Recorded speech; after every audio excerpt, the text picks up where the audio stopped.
Ang oras natin ay 6:45 in the morning. Pero guys, grabe na yung tagaktak ng pawis ko. Grabe oh.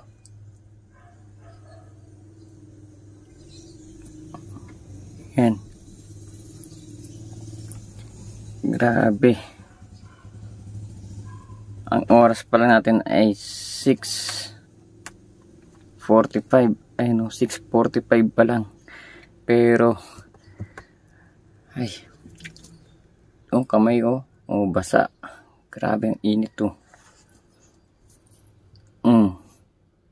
Hindi na ako nagdadamit kasi pag nagdamit ka pa lalong mababasa. Kaya nakatipid ako ng damit ngayon. Grabe oh, basang basa oh.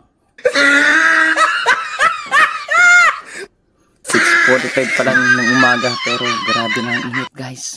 Kaya mag-iingat po tayong lahat. More water. Yan. Good morning sa lahat guys. Shoutout sa lahat ng followers natin dyan guys. Goodbye and thank you. Shoutout everyone. Peace out.